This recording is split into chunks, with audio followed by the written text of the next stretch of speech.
Firstly, we're really excited to have Dennis Lorenzo join us from Micron. Dennis is the Director of Skilling Strategy and what will also be known as the Chief Work Officer role very soon. So Dennis, massive congratulations and welcome to join us today for this conversation. Thank you. Thank you for having me. And then we have Josh. Now, Josh doesn't need any introduction at all, but a massive welcome to Josh Bersin. Josh is the CEO and founder of the Josh Bersin Company. Welcome, Josh. How are you? Thank you, Siobhan. I'm good. Lots And to for talk those who about don't, today. I know, and I'm like, let's get the intros done fast so we can get to the hero of the story. And for those who don't know, my name is Siobhan Savage. I am one of the founders and also CEO of Reejig. So we're really excited to really be thinking about this once in a generation change to work. We are going through a change in our careers, in our companies, and in society more broadly, where this is this once in a generation change to work. We are seeing organizations like Micron and others really starting to look at building this AI-powered workforce. And what Dennis is going to do today is Dennis is going to talk a little bit about really sort of how they're thinking about this, the problems that they're looking to solve. We're going to unpack how Micron is thinking, the impact of AI then onto skilling strategy. We're going to talk a little bit about how this became, started off as a skilling project and then has now morphed into, a very highly visible transformation that's happening across all of their leadership team. And this is a very open and, the dialogue will be use the chat. We're going to try and keep an eye on it, make sure we can pull as much of these questions in together so that if you've got any questions for Josh, if you've got any questions for Dennis, let us know and we can stop and ask those questions. What we're going to do is we're going to kick off first with Dennis. Dennis, it would be better than anyone else to tell the story than you really giving us, what was the problems? Tell us a little bit about what's been going on in your world. Sure. Well, my world is Micron's world, right? So I think it's good to know, the journey that I've been on at Micron, where it started and where we are today. And I've been in this role now 11 months. And when I was first recruiting for the position, I think Micron was in a really important moment. Micron had secured the CHIPS Act. We know that the skills-based economy conversations about how you're going to acquire talent, traditional models of workforce development, education, my background, producing qualified workers for today and for the future of work was a huge question for Micron as it was thinking about growth, facilities, and then also acknowledging that as a company that is at the forefront of the growth of artificial intelligence and how it's going to impact how work is performed, how does it think about its own workforce, AI, intersection, and skilling? And I think the important note is at the moment that my position was created, Director of Skilling Strategy, thank you for Siobhan for saying Chief Work Officer, however we want to define the role, right? Because we all think titles. The reality is Micron was at the moment of recognizing that skilling over the last 5 to 10 years has been embedded in team member development, proficiency, learning, but they have not really proven results on productivity and impact. And how do we as a company think about a strategic approach to work that skills is the throughput, it may be the intersection, but we have to think about how work is being performed. How do we focus on productivity? And then what are the skills needed to actually perform that work? And so when my position was created, it was really with a thought from how do we go from all of these singular skills-focused initiatives of the past to thinking through a new strategic work design. And I think that is inherent in my title, Director of Skilling Strategy. When I was first recruited for this position, I'll be honest with you, I was at the forefront of skills-based education, building workforce development in Rochester. And what a director of skilling strategy for an advanced manufacturing company meant was something I had to investigate. And I'll be honest with you, there was not a lot of research or a lot of other job postings out there to say, what is this work really going to look like? But to Micron's credit, it was, well, we know we need to rethink our strategy, and that this term skills has meant a lot of different things but what is the impact and measure and goals that we're trying to achieve in this moment? And so I think that the strategic reflection is the most important reflection in the charge that I was given when I first entered the organization, and what became clearer and clearer and clearer, even before I took the role. And I was on the education side of the house, where there's always a hunger to know what skills are needed for you to hire our students, right? I mean, higher education institutions ask that question all the time. And I've been in many rooms where that question is always being posed. But I will say, over the last 3 years before I joined Micron, more and more what you saw was companies not being as transparent about what they needed in workers, right? They could talk in this lens of skills, but how those skills were going to be applied into work, much more opaque dialogues. And I've been in workforce for over 30 years. And I think that became the essential problem, and is the essential problem. How much time did companies really spend building the data intelligence of the work and the tasks that are being performed? And how is that going to shift? Right? And if you don't know the work that is current state from an enterprise level, and I want to be clear, this is about enterprise data intelligence. This isn't about a manager being aware of what a worker is contributing or doing. We all know organically the work of our team members, but knowing that and actually tracking that are two different things. And it really is about that data intelligence, solving the problem of, okay, we're a company that needs to grow. We're a company that is embracing efficiency and productivity of AI, but committed to a human-centered workforce along the AI. How do we build an ecosystem that actually creates productivity where the business has the greatest opportunity? Right? And whether it is we have to grow our workforce, or we have to reskill our workforce to direct it into more impactful work, how do we build that data intelligence and that skill and that model that leads to knowing skills? But I need to be clear. Along this journey, one of the things that we've learned is we all talk about skills, how we measure an individual's skills, but how those skills are applied into work, how performance measure aligns with the expression of skills proficiency, particularly in this new world of AI productivity. We need better measures of performance and skill proficiency of team member, which is where the market was talking the last 5-10 years, doesn't necessarily equate to knowing which skills have the highest value for productivity uplift, right? And what does performance and application of those skills, how are those being measured, right? Huge disconnect, I think, in the skills-based organization conversations that have been going on. And, I give Micron a lot of credit in giving our team, the latitude to lean in, to change, talk about new work design, talk about the intersection of workforce. And to your point, we've been at an accelerated pace. I've only been at this work 11 months. Micron's been at this work probably 5 years, did a lot of learning, but now they're at the moment where impact matters, right? Yeah. We're there. And this isn't a people org conversation. This is a C-suite, CEO-driven conversation.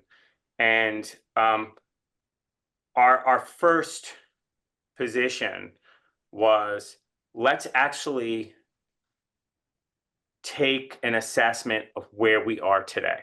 And so when I first walked into Micron, it was, let me do a discovery. I've been a consultant in one of my past lives. I've had many past lives professionally. And we delved into a discovery of what is really our maturity as we think about a skills-based organization, and recognized that we were unexplored from a strategic perspective. Our data intelligence didn't give us enough insight into the work being performed. How were we going to connect mobility through upskilling? We were at a very foundational level. And our team and our CHRO and our VP said, okay, what's the foundational need? Even though we have this vision, this 3-year maturity model of where we want to go in new work design and becoming what I'd say is a new version of a skills-based organization, because it's evolving. It was, okay, but what's the foundation that needs to be built? And we really focused on, okay, we need to rebuild our job architecture, think about new work design, think about a new work architecture. What does that look like? Start to move away from just talking about skills. We need task-based intelligence. We need other attributes to really inform where we are. And we have to build that, because we don't have insights into that in the moment, right? 2 was, we really needed a better way of validating proficiency of our workforce and validating proficiency and capability and potential of candidates that were not based on the traditional structures. And we needed to review our learning content landscape and ask, what value and impact was it having on the work that we need to be performed? Because the more we learn about the work that needs to be performed, then the learning should be aligned with our needs, not, and so I'm going to stop there and say, no, it's super. What I was going to do was stop you only because I think what I think would be super helpful is, Josh, given the research and the work that your team are doing right now, what are is there any synergies in what Dennis is saying around how the world has evolved? Like, what are you seeing? Because I think what Dennis has said is such a transformation from where we were a few years ago, right? Yeah, let me try to give you guys, and Dennis, also for you, a little historical perspective to prevent people from going into the weeds, because everybody's been going into the weeds, to be honest. And here's what happened. So the idea of skills at work is not a new idea. I got hired in 1978, and my skills were assessed as an engineer, I don't know, whatever many years ago that was, 40 years ago, 50 years ago, can't even count. 22. And the way I always talked about it was, you have a job. We can talk about the job in a second, a role, you have capabilities, and then you have skills. And if you go to a manager who's a really good manager and you say, what are the capabilities that drive performance? He or she knows, because they don't know the word skill, but they know capabilities. They're good at this, they're good at that. They know how to do this, they know how to deal with that. And what happened was, somewhere in the last decade, somebody wrote a white paper called the Skills-Based Organization. If I can get my hands on that person, I want to talk to them, because I don't even know who they are. But that led everybody down this dead end of building skills models for the sake of skills models. And HR loves falling in love with, the solution, not the problem. So, if we build this big skills model, all these great things are going to happen. We're going to recruit better, we're going to pay better, we're going to blah, blah. And I think Dennis and Micron got a little bit hooked into that probably before Dennis showed up. Many, many other companies did. And we have talked to a lot of them. And somewhere in the middle of the project of figuring out all these skills models, around these jobs, somebody said, well, how do we test this, and what's the value of it, and how are we going to use it? And they realized it wasn't that useful, because it was a problem looking for a solution. I mean, it was a solution looking for a problem. because the problems are actually very clear. Like in Dennis's case, I believe the problem is hiring manufacturing people to grow the manufacturing business, or it's building the leadership pipeline, or recruiting a certain type of technology person, or scaling our customer service, or whatever it may be. And so we've got to get back to is, we in HR are here to use our specialized skills and tools to solve these business problems. We are not here to push an agenda to build some grandiose thing that we think theoretically is going to make the world a better place. And unfortunately, that's what happened. And technology companies, Workday, Oracle, SAP, everybody else just piled into this, and everybody built all these skills models.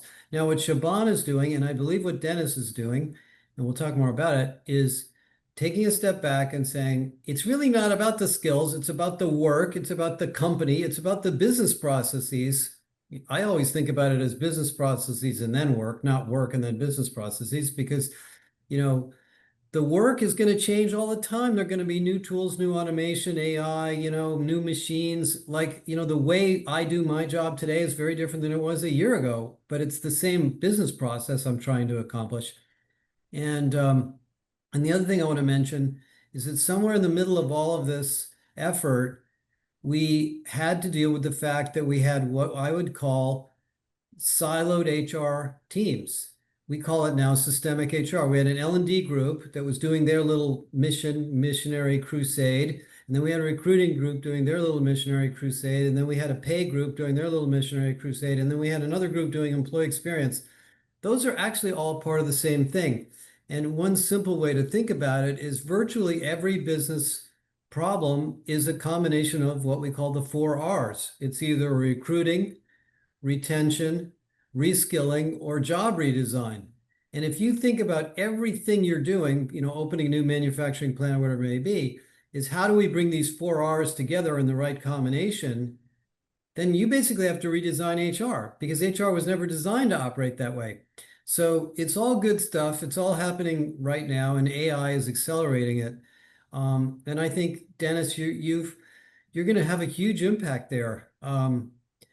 And, I know your job title was Director of Skilling, but you're probably going to find out that that's probably not the right job title.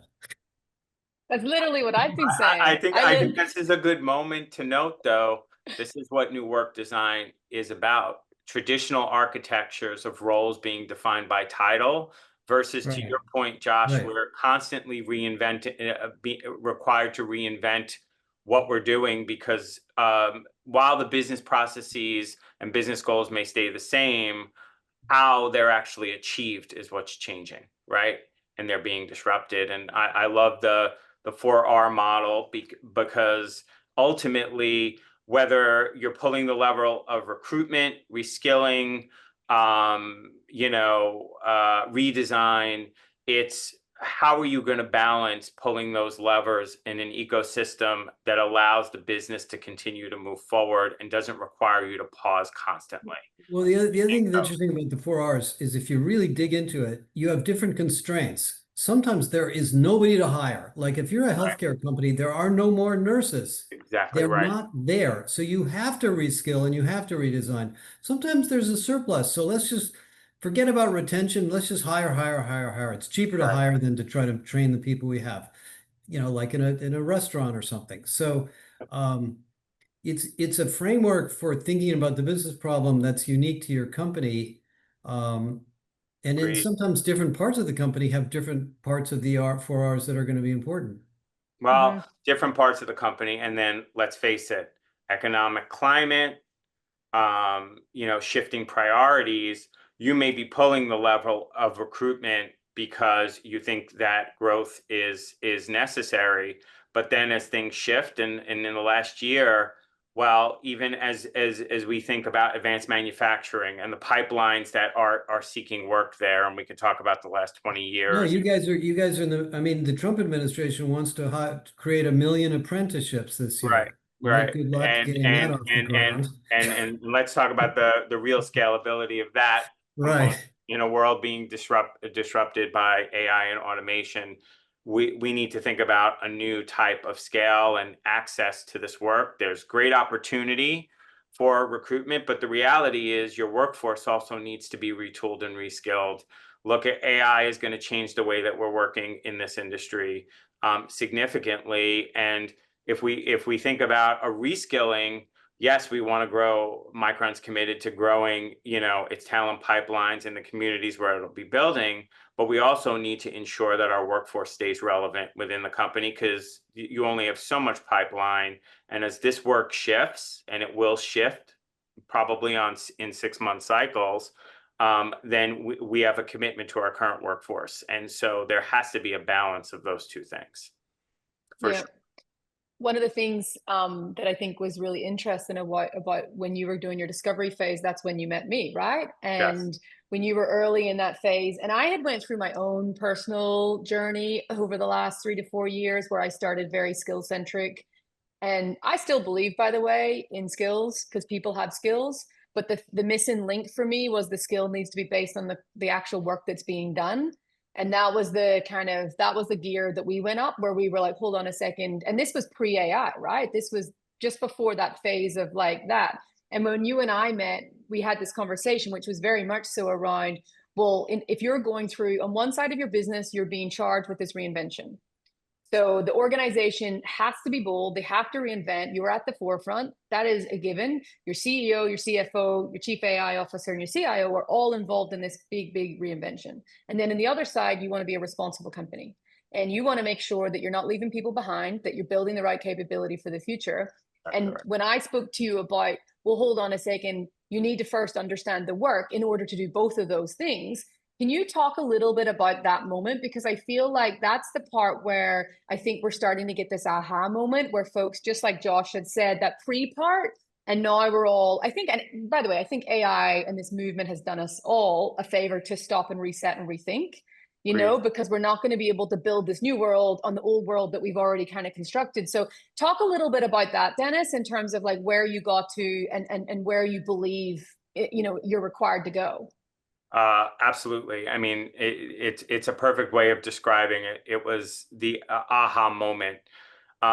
Even though I knew walking in the door that identifying what people need to do to articulate the skills to meet our objective was important.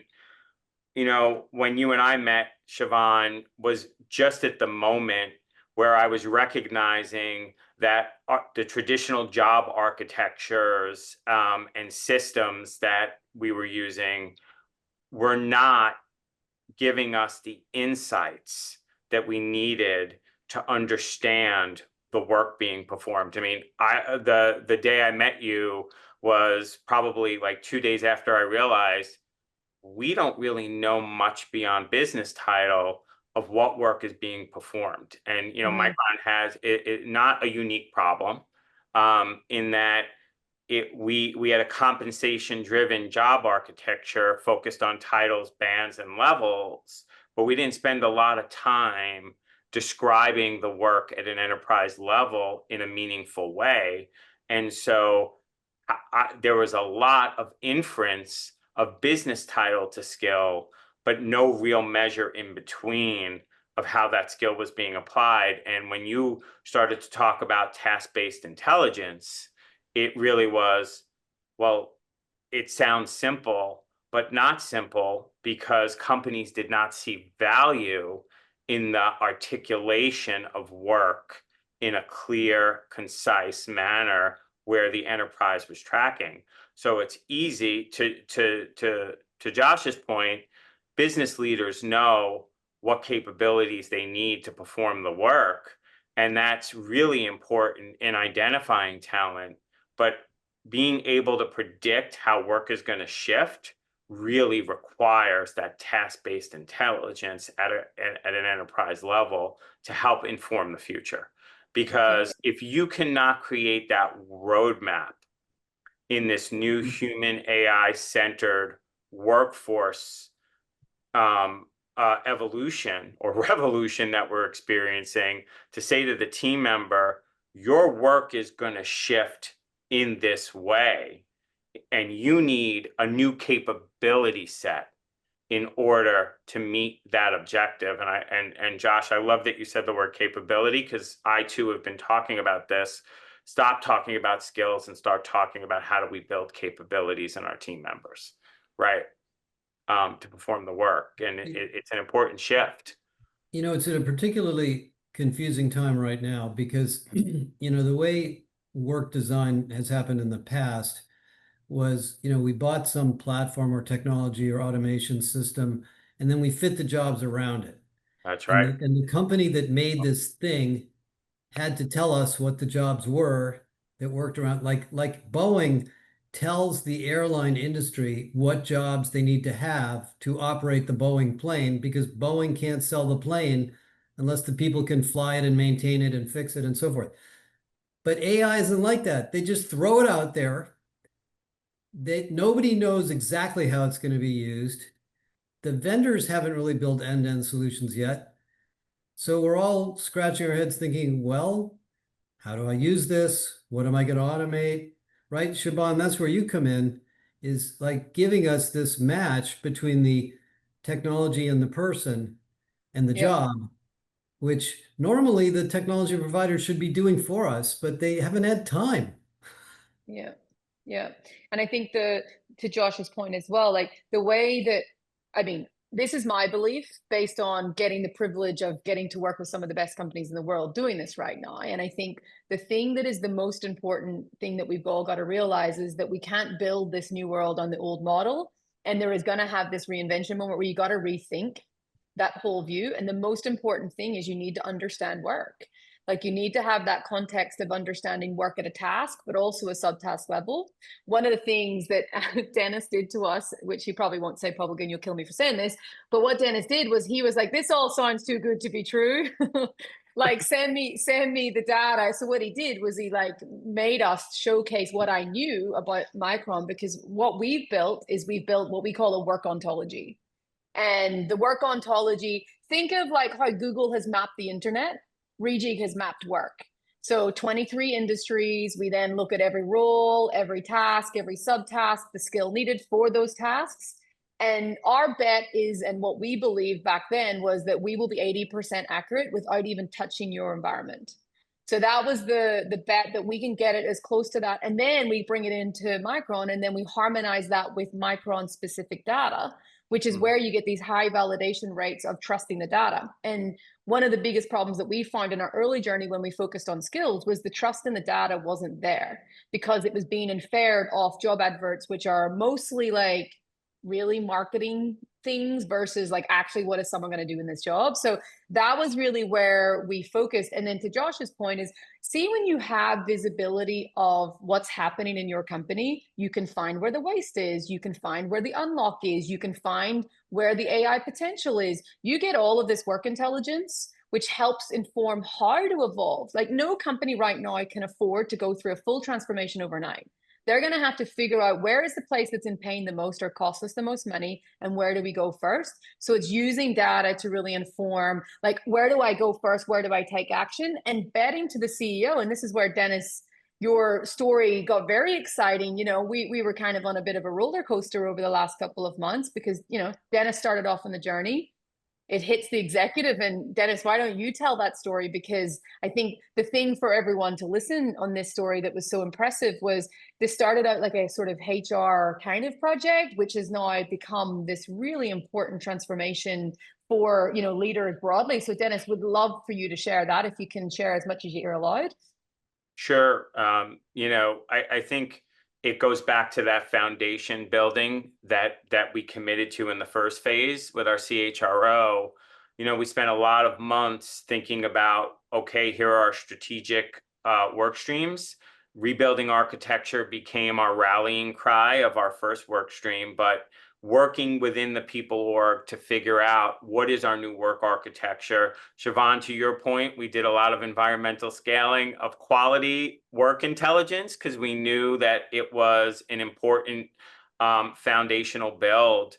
But as we were working with you on that work intelligence, that selection, and then kicking off this work, was a moment where our CHRO came back and said, okay, we need to demonstrate value that of this foundational build. And we had a skilling summit where we brought, leaders from the people org and some representatives from the business together at varying levels of the organization, and being able to have a strategic conversation about work design, skills proficiency, and AI-driven learning, and how it's going to disrupt the landscape of talent development, I think became the aha moment for our leadership. And the idea that we actually now have some predictive modeling, if we have our work intelligence validated and consistent with our company's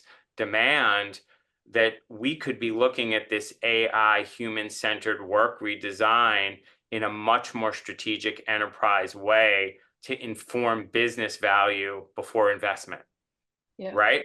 And I think that was the aha moment for our C-suite to say, we've really got a roadmap here if we can commit to it and help the company jump over a few steps, because the realities are we have not invested as an industry, and I think this is true of many industries when I speak to peers and others, a lot of time in developing that work intelligence that we trust.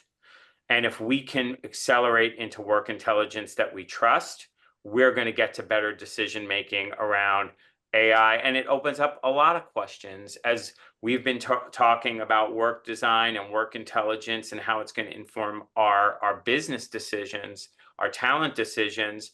We're now talking about the intersection of human AI centered work. What does that mean for our culture team?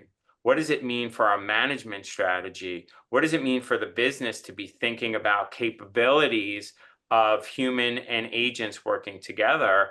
These are all now, okay, we can start to see we need governance, we need structure, and how do we put this in place? So it really opened up, and our CEO could see, wow, there's actual data analysis and work intelligence out there that can help this company make better decisions and ensure that we are still at the forefront of human-centered work, even as technology continues to evolve and make us more efficient. And to your point, Siobhan, when that moment happened, our work was suddenly being rolled out to the business at an accelerated pace to say, how do we build trust in all of this? Because if we're moving in this direction, we have to do a trust build. Yep. Thanks, Josh. I'm sorry, I didn't mean to. No, I was just I want to try to generalize it a little bit for everybody who's on the webinar. So there's a couple of things that have led us to where we are, and I want to give you some perspectives on what this means to you as an HR person in an organization. So we built our companies around jobs, and jobs are an old industrial idea that, you kind of own your job, and your job is fixed, and your job has a title, and your job has a level.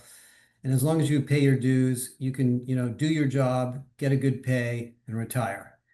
And then all of a sudden, we decomposed the jobs for a whole variety of reasons and said, no, it isn't really about the job. It's about the productivity and output. So let's create this function called org design, which, by the way, is very old. I've read books on org design, and they're interesting but really old ideas. And we said, Written oh, in the let's, 80s. 5 managers to 10 people, blah, blah, blah, spans of control. And you would hire a consultant who would come in for 6 months and interview and survey everybody and say, what the heck are you doing? Oh, now that we know what everybody's doing, let's redesign your jobs to make things better and more productive, or better for customers, or better for quality, or better for time to market, or whatever the output is. That's the world we're living in HR. We've never had the concept of a work intelligence. The word work intelligence never existed until Siobhan came along, to be honest. It's beginning to become obvious now that we need this, because we have this AI stuff that just wipes out a bunch of stuff that we're doing. And so all of a sudden we're in this new world where our jobs as HR people, and by the way, as business people, I don't think HR is not business, it is business, is not to push an HR agenda. It's to look at the company and do what we can do from the human capital standpoint and make it run better. Forgetting the 4 R's for a minute, that means you need to use a tool like Reejig and figure out what is actually going on. And by the way, Dennis, you're not the only company. Most companies have very little idea what their people are doing. The line managers know, but at a global level, nobody's looking at it. So all of a sudden, using Reejig and other tools like Reejig, you can see where 30%, 40%, 50% of the payroll is wasted on stuff that could be done by an agent or an AI or a bot or something else. So this is a whole new idea. And if you try to fit it into the old idea of org design, it's not going to work. Org design was based on the job architecture. So I think the reason this is such a fascinating trend is we're rethinking what HR does. Now, by the way, does this belong in HR? Maybe it doesn't. Maybe I don't know if it belongs in HR at Amazon. At Amazon, it's probably not in HR. It's probably in the business. And HR is just kind of coming along for a ride. But this is the way we have to run our companies now. And I think Dennis, you've got just an incredible mandate, and obviously with the CEO involved, there's going to be a lot of pressure to figure it out. But we're, in the case of Reejig, I mean, I'm extremely excited about what you guys have done. We're embedding it into Galileo, which is coming out in August. And you can go in, those of you on this webinar, you can go in and look at whatever job function you're working on, and you can sort of run the Reejig analysis and you say, aha, 30% of the stuff people are doing here, they really shouldn't be doing. And you don't have to hire a consultant and spend 2 years trying to figure it out. That's where we are. Yeah.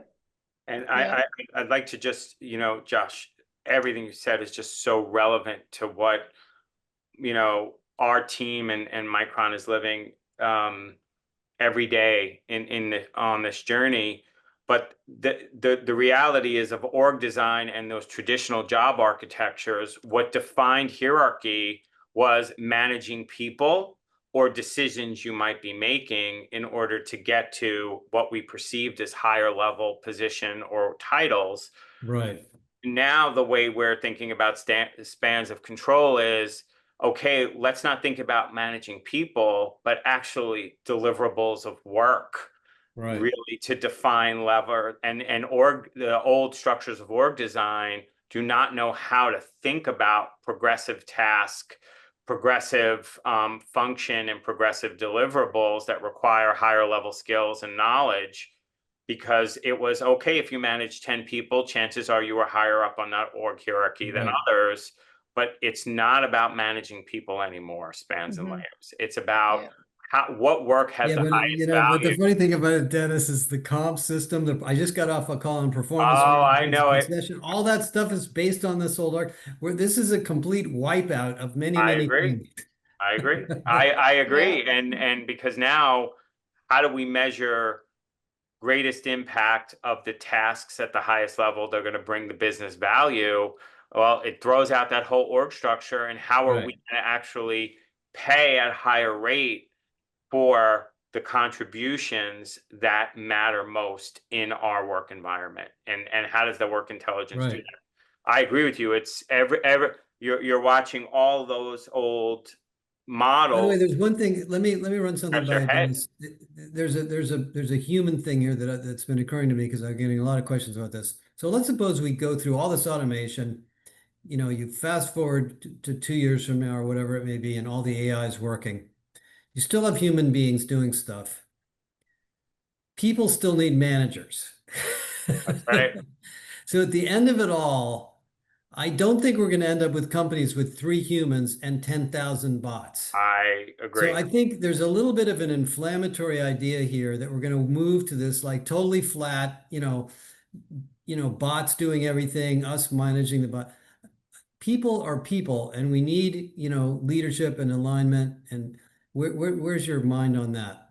My mind is that what we're trying to do now is assess where human-based tasks and work are going to have its greatest value. And to your point, management of people and management of agents, and at the intersection of management of agents, is going to exist in the future of our workforce. It just is at what level, how many, and where, and go back to spans of control. Companies have been thinking about this even before AI. Where do we have management bloat versus where do we have bloat of individual contributors to the business to gain efficiency? Well, what work intelligence does with a good performance model is tell you what the work required to be efficient, productive, and contributing to the business exists, but then who's performing the work at the highest levels to bring us that value. And I think that is where human contribution has its greatest value in the business, whether it be at the management, leadership, or individual contributor role. It's just that you have better designed function and work. And AI is not going to replace the human.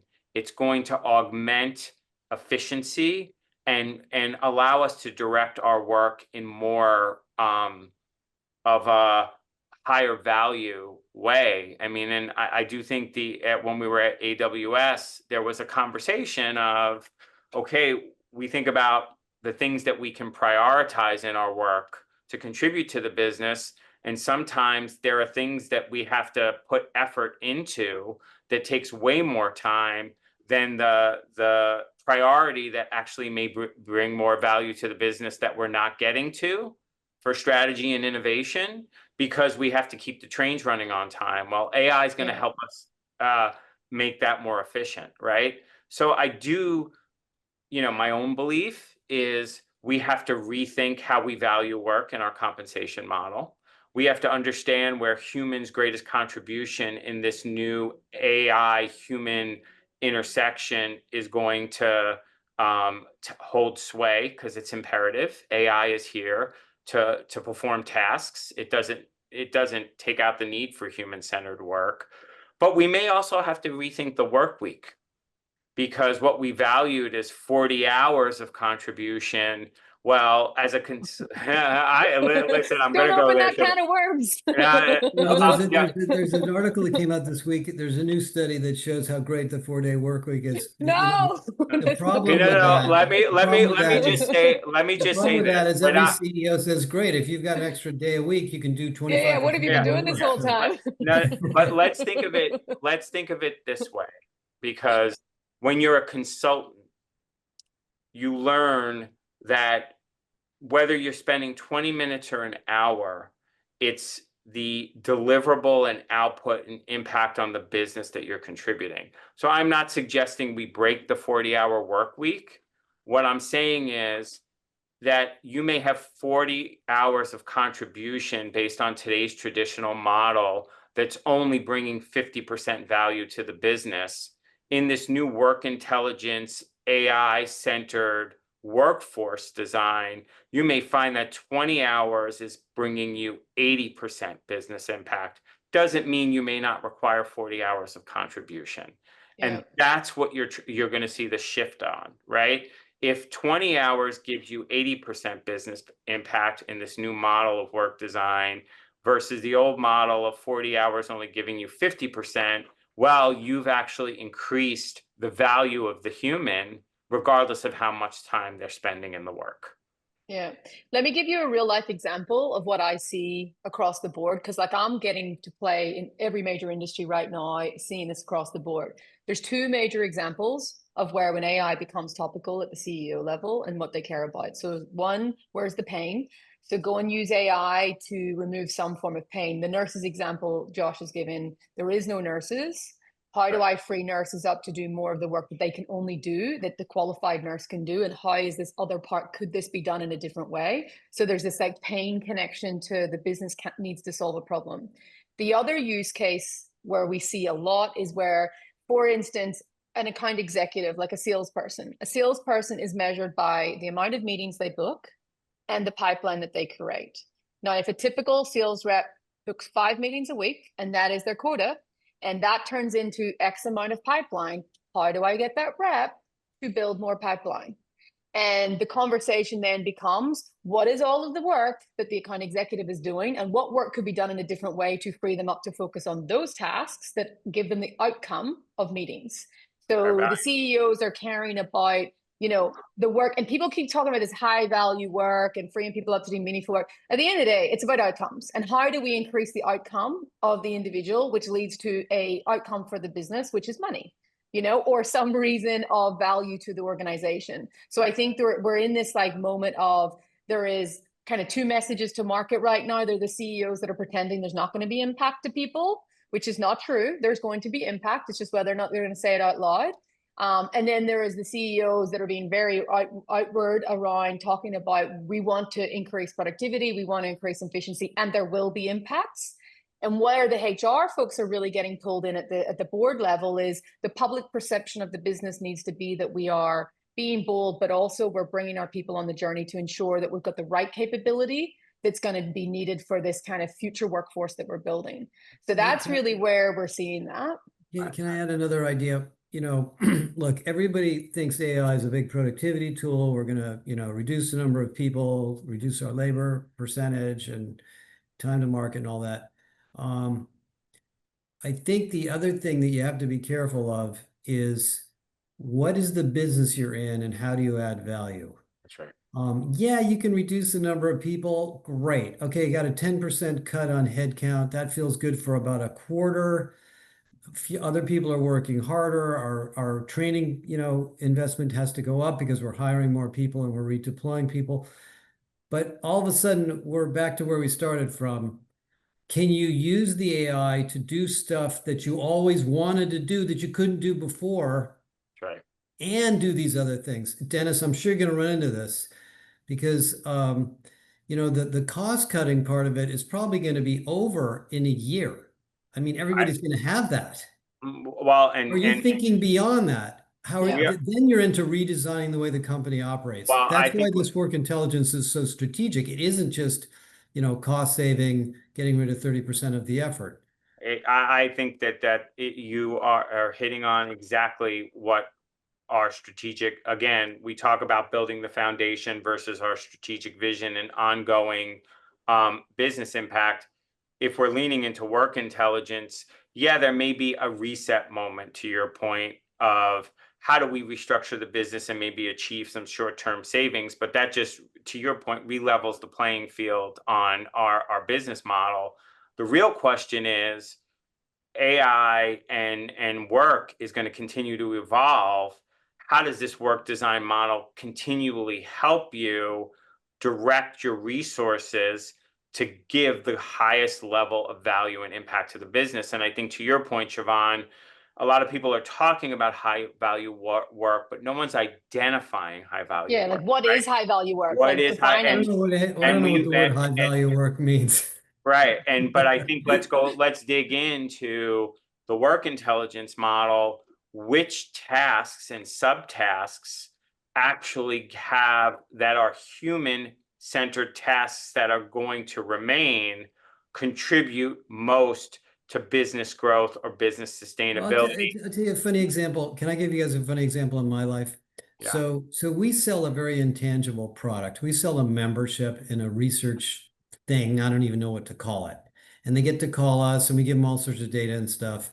And so for years and years and years, we've been figuring out what makes people renew. Is it more frequent access to our website? Is it better data? What is it? It turns out it's the relationship they have with the humans in our company. That is what they want the most. That is what they value when it comes time for renewal. I don't know if any AI model would have caught that. It probably would have stripped. It probably would have just been a little piece of, right? You see what I'm getting at, Siobhan? Be robot Josh. Yeah, I mean, I think this work intelligence is really interesting for a lot of reasons, because you're going to see what the nucleus of value is.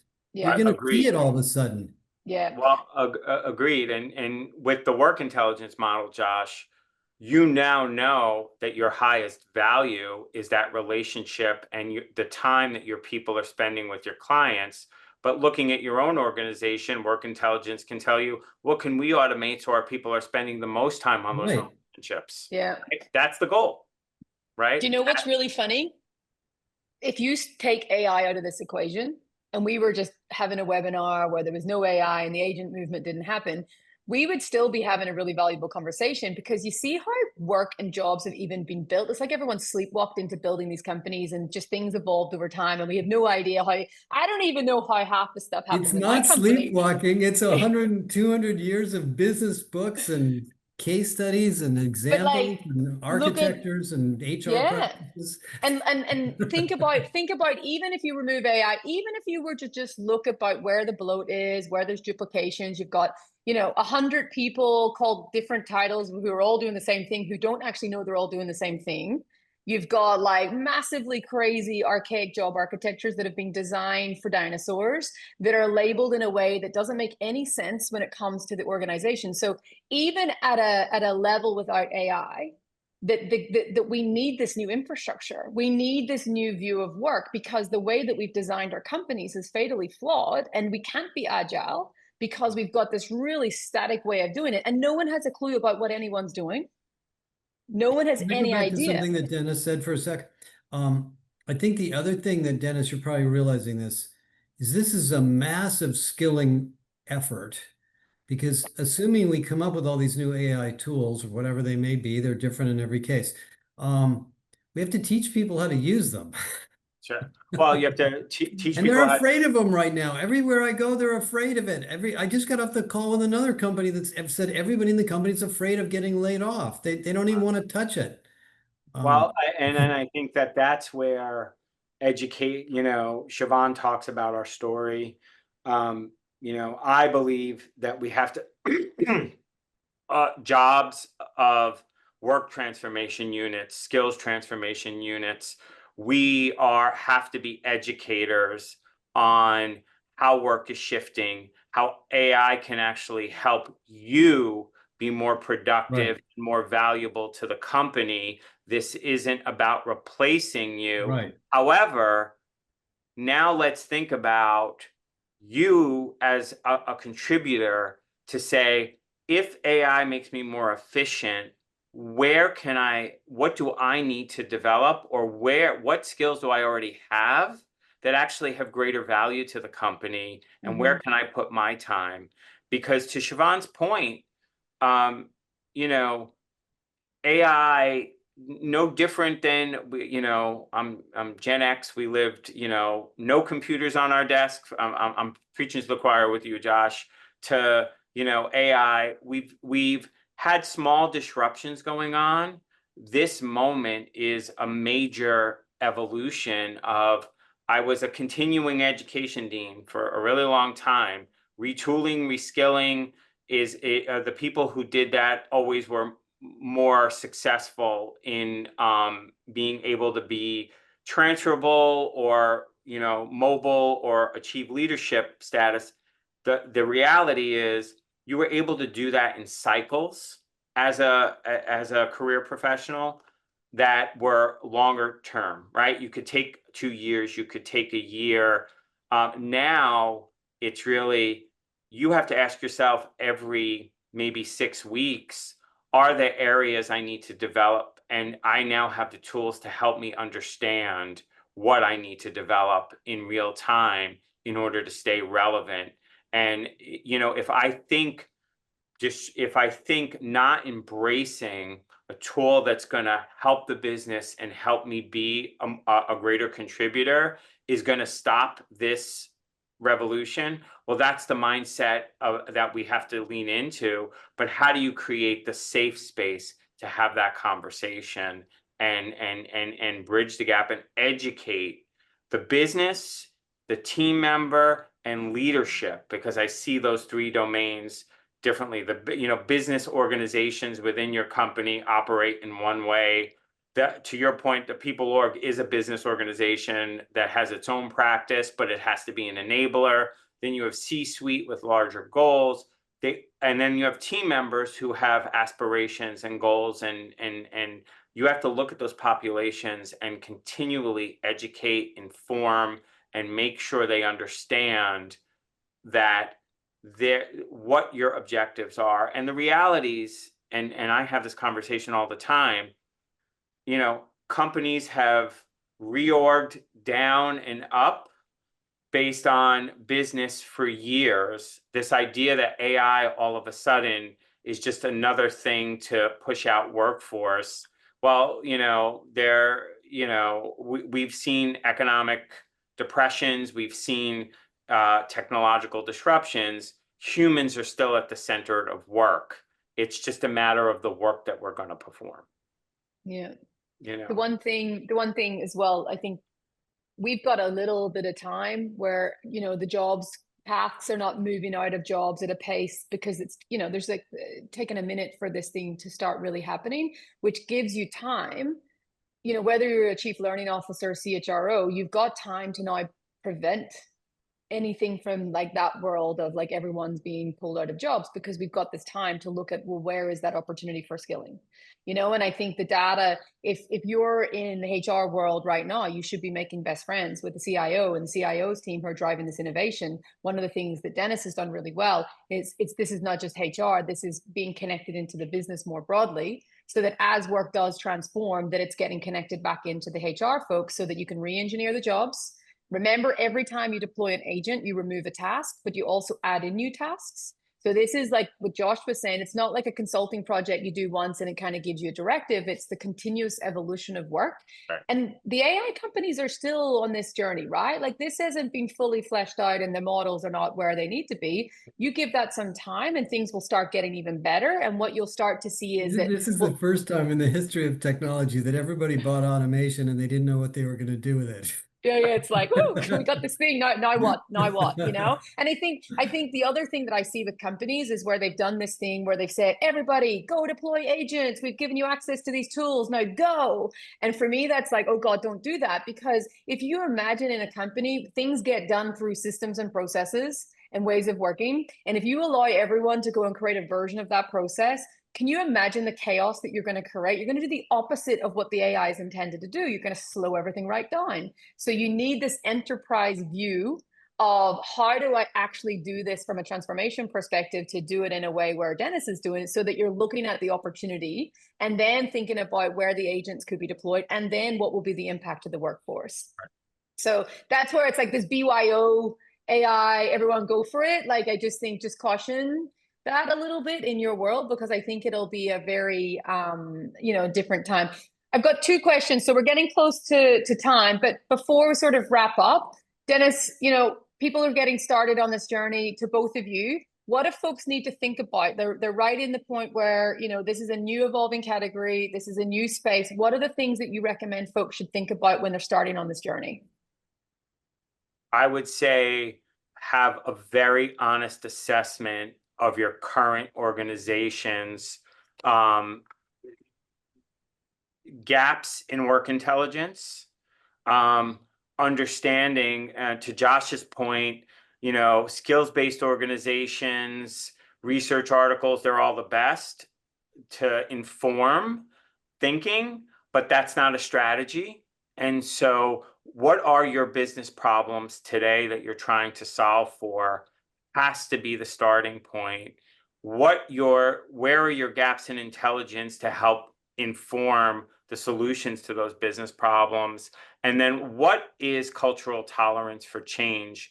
Because I've had this conversation as well. This is not an exercise in skilling. This is an exercise in systemic HR and organizational change management. Josh? Here. Amen. And I would say the other thing is there are no sacred cows, because you're going to have to shatter a lot of things that you may have spent a lot of time on. The comp model, the job model, the succession model, the performance management model. So don't be afraid if those things suddenly look like they don't fit, because they're going to have to come along for a ride. Yep, I completely agree. And I think, leaving you all with this incredible insight, a massive thank you to Dennis for sharing his story. You can follow Dennis on social. A massive thank you to Josh as well for your continuous wisdom of this topic and just really kind of pioneering us into this new wave. My one recommendation to folks is, start with this day zero thinking. You know, don't come in and rely on all the old models. Let's start thinking about how we completely reinvent this. Thank you everyone for your time. Hope everyone has a great rest of the day. Take care, everyone. Bye, Thank guys. you.